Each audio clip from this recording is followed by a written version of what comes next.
Hello everyone, good morning. সুনিতার পৃথিবীতে তোমাদের সবাইকে স্বাগত। আমি আশা করব তোমরা পৃথিবীর যে যেখানে আছো সবাই অনেক ভালো আছো, আমিও ভালো আছি। তো গত 3-4 দিন হলো প্রচণ্ড শীত পড়েছে আমাদের এখানে। আজকে ঘুম থেকে একটু তাড়াতাড়ি উঠেছি। আজকে আমি ডিউটি যাইনি, হাজবেন্ড কালকে চলে যাবে, তো ওর টিকিটটা কনফার্ম হয়নি, তাই টিকিটটা কনফার্ম করার জন্য আজকে কলকাতা গেছে। তো সকালবেলা বেরিয়ে গেছে, তার জন্য আমিও সকাল সকাল উঠে পড়েছি ঘুম থেকে। আর আজকে সারা দিন আমাকে অসংখ্য কাজ করতে হবে। তো জানি না তোমাদের সাথে কতটুকু শেয়ার করতে পারবো। তো চলো বন্ধুরা, ব্লগটা আজকে এখানে স্টার্ট করলাম, সঙ্গে দেখো। তো এখন না আমি টেবিলটা একটু গুছিয়ে তারপরে রুটি করব, ময়দা মাখাবো, রুটি আর আলুর তরকারি করব আর চাটা করব। তো এখন অনেকটা বেলা হয়ে গেছে, এখন প্রায় 8:30 বেজে গেছে। এত ঠান্ডা পড়েছিল না, কাজ করতে শুরু করিনি, তো এখন কাজ করতে শুরু করলাম।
তো তারপরে দেখো বন্ধুরা, আমার রুটির তরকারি করা হয়ে গেল, চাটাও করে নিলাম। আমার টিফিনটা রেডি করে রেখে তারপরে যে দেখো গাবলুকে ঘুম থেকে ডেকে উঠিয়েছি, মানে গাবলুকে দরজা বন্ধ করে রেখে তারপরে আমি কাজগুলো করছিলাম। নাহলে গাবলু কিন্তু ভীষণ ডিস্টার্ব করে, মানে রাস্তার কুকুর বিড়ালগুলোকে দেখতে পায়, তো ও ভীষণ চিৎকার করে, তার জন্য ওকে আমি দরজা বন্ধ করেই রেখে দিয়েছিলাম। এখন ঘুম থেকে ডেকে উঠিয়ে ওকে বাথরুম করতে বললাম, বাথরুম করে ও চলে এলো। এখন গাবলুকে খেতে দেব, তারপরে আমি খাবো। তারপরে দেখো বন্ধুরা, গাবলুকে খেতে দিয়েছি, আমিও টিফিনটা করে নিয়েছি, তারপরে চলে এসেছি আমি আমার বাগানে। দেখো কিছু কিছু করে ফুল ফুটতে শুরু করেছে, তো তোমাদের সাথে সেগুলো একটু শেয়ার করে দিচ্ছি। রক্ত গাঁদা লাগালাম, 2 রকমের গাঁদা ফুটলো। তারপরে যে দেখো চন্দ্রমল্লিকা, এবার বেশি কিছু লাগাতে পারিনি, কেন বলো তো, একটু ব্যস্ত ছিলাম, শরীরটাও ভালো ছিল না, তারপরে বৃষ্টি তো কমছিলই না, কার্তিক মাস পর্যন্ত বৃষ্টি হচ্ছিল, তাই এবার আর আমার লাগানো হয়ে ওঠেনি। বিশেষ করে শরীরটা ভালো ছিল না বলে এবার আর আমি ফুল গাছ সেরকম লাগাতে পারিনি। দেখো বন্ধুরা, পাতাবাহারের গাছগুলো কিন্তু খুব সুন্দর হয়েছে, কালারগুলো কত সুন্দর হয়েছে। তো একটু রোয়াকে বসেছিলাম বাড়ির সামনে, তোমাদের সাথে শেয়ার করে দিলাম। তারপরে চলে এসেছি রান্নাঘরে। আমি আজকে শুধু ডিম অমলেট করে ডিমের ঝোল করব। কেন বলো তো, হাজব্যান্ড তো খুব সকালে বেরিয়ে গেছে কলকাতাতে টিকিট কনফার্ম করার জন্য।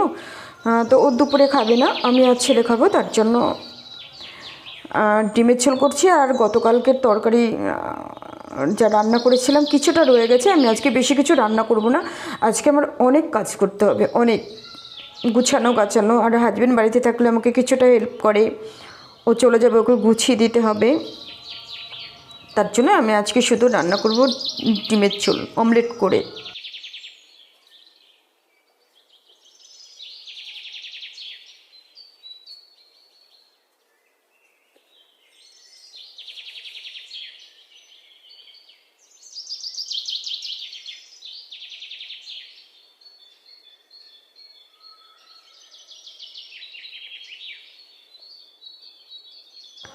তো বন্ধুরা, আমার ডিমের ঝোলটা রান্না কমপ্লিট হয়ে গেল।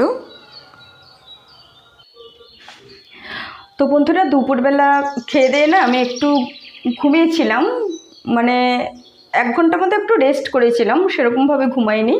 আর এখন আমি চলে এসেছি রান্নাঘরে। এখন রান্নাঘরে আমি কি করছি সেটা তোমাদের সাথে একটু শেয়ার করে দিচ্ছি। এই দেখো বন্ধুরা, গতকালকে আমি পুলি পিঠে করেছিলাম, খানিকটা ছিল। সেটা আমি কি করেছি জানো তো, মানে রুটির মতো বেলে, পুলি পিঠেগুলো তো আমি রুটির মতো বেলে তারপরে কোটো ঢাকনা দিয়ে গোল গোল করে কেটে নিয়েছিলাম না। তারপরে সাইডে যেগুলো ছিল না সেগুলো আমি চাকু দিয়ে এরকম সরু সরু করে কেটে নিয়েছি।